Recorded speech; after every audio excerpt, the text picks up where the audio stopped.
Hello everyone. Welcome back to my channel. I hope everyone is having a nice day. Before we begin the video, please subscribe and give the video a thumbs up. Finally, Bold and Beautiful is fixing what's broken, but what happens next? It was an odd week for Bold and Beautiful, featuring episodes that were entirely skippable and others which seemed poised to get a derailed plot or two back on track. There's a lot to discuss, so let's dive in, shall we? Over the past few weeks, we've watched as perennial good guy Carter happily ensconced himself in the main office with nary a thought for its previous occupants. For many fans, watching Hope and her beau take over Forrester Creations was a tough pill to swallow. This was especially true for folks who spend a lot of time grousing about what they consider to be a hostile takeover of the show by the Logan girls. How, fans have said on various social media platforms, do you have Forrester Creations without a Forrester in charge? Frankly, it does feel kinda ridiculous. I'd love for there to have been talk of a backlash to the coup. Why hasn't Bill been using Ihan Fashion to publicly trash the company? Oh, right, because he's busy talking to his teenage houseguest/prisoner. More on that shortly. This week, Carter suddenly started to feel guilty about what he'd done to the Forrester family in general and Ridge in particular. By week's end, he was suggesting that Hope, apologize, prompted in part by Brooke, who got all guilt-trippy after a chat with Steffi. Hysterically, the breaking point seemed to be Eric's stapler. Had Carter never opened his desk drawer before that moment? And why did that stapler somehow make him feel guiltier than all those pictures of the Forrester family sitting on the cabinet behind his desk? Even as this was unfolding, Steffi had a change of heart regarding her plan to have Daphne seduce Carter. Instead, she had the walking olfactory nightmare play upon his budding guilty conscience.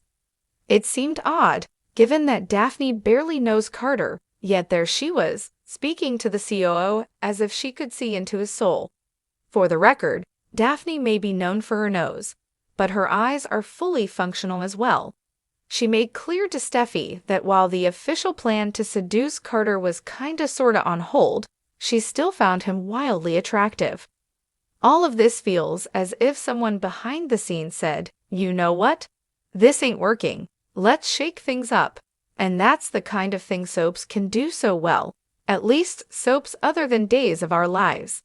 Over there, any attempt to make changes, as they're in the process of doing, comes with a 9-month waiting period, given their advanced taping schedule. I'm not sure if Carter will actually sign things back over to Ridge, but I can't help hoping he will. I'm tired of Ridge spending all day hanging out at the mansion canoodling with Taylor. Here's hoping that if and when Carter does reverse course, he makes sure to give Brooke at least partial credit for his decision. In my fantasy scenario, Ridge then goes running back to Brooke begging her forgiveness, only to have her reject him. "Fool me once, shame on you," she should say. "Fool me 453,236 times, shame on me. Taylor can keep you." If they really are shaking things up, here's hoping the next move is getting Luna out of Bill's orbit. This story has done serious damage to one of the show's strongest characters and has tested the patience of even the most loyal viewers. It makes no sense on any level. Is Bill going to spend the rest of Luna's life hanging out in his living room? Then there's Finn. Months ago, when it was first hinted that he might be Luna's dad, I was all in for numerous reasons, not the least of which is that it made sense, at least on a certain level. Now, however, I'm baffled as to where this is supposed to go. Once Luna's hiding place is discovered, she pretty much has to go back to prison, right? So tying her to Finn, and by extension, his equally murderous mom, Sheila, doesn't seem to have a lot of long-term potential. Ditto Luna crushing on Will. What's the point? Maybe Bill discovering that his houseguest is making googly eyes at one of his sons will be what it takes to have him wake up and ship her back to jail. The writers seem to want to redeem her, but how? At this point, even revealing, somehow, that she didn't actually kill Tom and Hollis wouldn't help. given that even while living in the lap of luxury, she's whining and showing next to no remorse. I love Lisa Yamada and have since first Luna appeared, but this character is, for me, beyond saving. On the plus side, the week-ending previews revealed that not only is Remy returning, but he'll discover Luna at Bill's place. So maybe this is going they launched Ivy's jewelry line without having her on screen.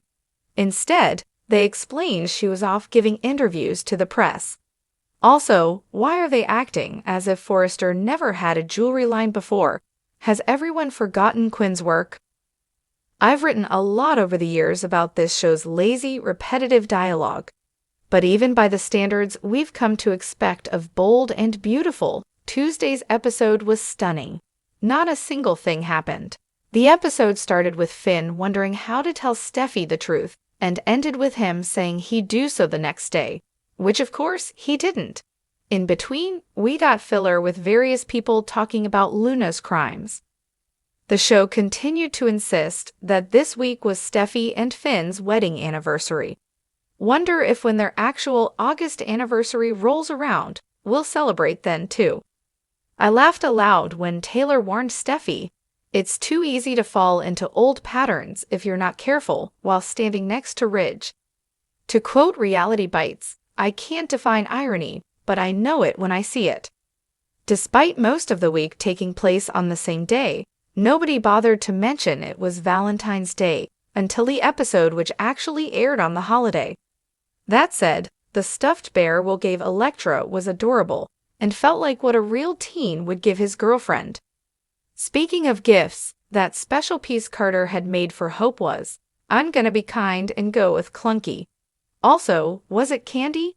Why did it break so easily, aside from the obvious symbolism of his broken heart?